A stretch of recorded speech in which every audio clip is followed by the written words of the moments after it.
ಲೂಟಿ ಮಾಡೋಕ್ಕೆ ಇವ್ರು ಯಾರು, ಲೂಟಿ ಮಾಡೋಕ್ಕೆ ಸಿದ್ದರಾಮಯ್ಯ ಯಾರು ಅಂತ ನಾನು ಕೇಳ್ತಾ ಇದ್ದೀನಿ. ತನಿಖೆ ಏನು ಮಾಡ್ಬೇಕು? ತನಿಖೆ ಮಿನಿಸ್ಟ್ರೇ ಒಪ್ಕೊಂಡಿದ್ದಾನಲ್ಲ, ಲೂಟಿ ಆಗಿದೆ ಅಂತ ಒಪ್ಕೊಂಡಿದ್ದಾರೆ. ಅಧಿಕಾರಿ principal secretary Manjunath principal secretary ಪತ್ರ ಬರೆದಿದ್ದಾರೆ, ಲೂಟಿ ಆಗೋಔಟು ಆಂಧ್ರಾಗ ಓಡೌಟಿದೆ, ಅಲ್ಲಿ ಇಟ್ಕೊಳ್ಳಿ ಅಂತ ಹೇಳಿ ಪತ್ರ ಬರೆದಿದ್ದಾರೆ ಬ್ಯಾಂಕಿಗೆ. ಪ್ರಿನ್ಸಿಪಲ್ ಸೆಕ್ರೆಟರಿ ಲೆಟ್ರ್ ಬರೆದಿದ್ದಾರೆ ಲೂಟಿ, ಮಂತ್ರಿ ಒಪ್ಕೊಂಡಿದ್ದಾರೆ ಲೂಟಿ ಆಗಿದೆ ಅಂತ. ಇನ್ನೇನು ಬೇಕು? ಹಂಗಾಯಿ ಹುಣ್ಣಿಗೆ ಸಾಕ್ಷಿ ಬೇಕಾ? ನೋಡ್ರಿ, ಸಿದ್ದರಾಮಯ್ಯರಂಥ ಬಂಡ ಮುಖ್ಯಮಂತ್ರಿ ರಾಜ್ಯದಲ್ಲಿ ಯಾರು ಇರೋಕ್ಕೆ ಸಾಧ್ಯ ಇಲ್ಲ. ಒಬ್ಬ ಬಂಡ ಮುಖ್ಯಮಂತ್ರಿ. ಮಾನ ಮರ್ಯಾದೆ ಇದ್ದಿದ್ರೆ ಆಗಿದ್ದ ಇನ್ಸಿಡೆಂಟ್ ಇಮಿಡಿಯೇಟಾಗಿ ಕೊಡಬೇಕಾಯ್ತು. ಈಶ್ವರಪ್ಪನವರು ಇದ್ದಾಗ ಏನು ಹೇಳಿದ್ರಿ? ಕೊಲೆ ಕೇಸ್ ಹಾಕಬೇಕು ಅವ್ರ ಮೇಲೆ ಈಶ್ವರಪ್ಪನವ್ರನ್ನ ಅಂದ್ರಿ, ಬಂಧಿಸಬೇಕು ಅಂತ ಹೇಳಿದ್ರಿ.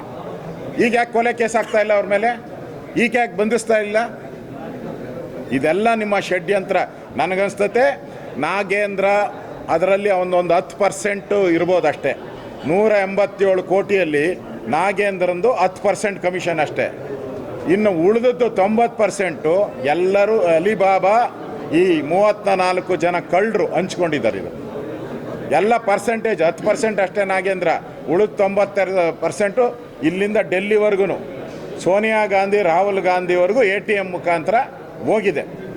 ಇಲ್ಲಿಯೂ ಕರ್ನಾಟಕದಲ್ಲಿ ಕಾಂಗ್ರೆಸ್ ಸರ್ಕಾರ, ಹೈದರಾಬಾದಲ್ಲೂ ಕಾಂಗ್ರೆಸ್ ಸರ್ಕಾರ.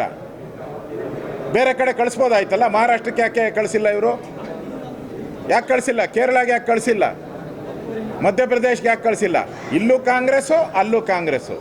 ಲೂಟಿಗೆ ಎರಡು ಅಡ್ಜಸ್ಟ್ ಮಾಡ್ಕೊಂಡಿದ್ದಾರೆ, ಈ ಎರಡು ಕಾಂಗ್ರೆಸ್ಸನ್ನು ಲೂಟಿಗೆ.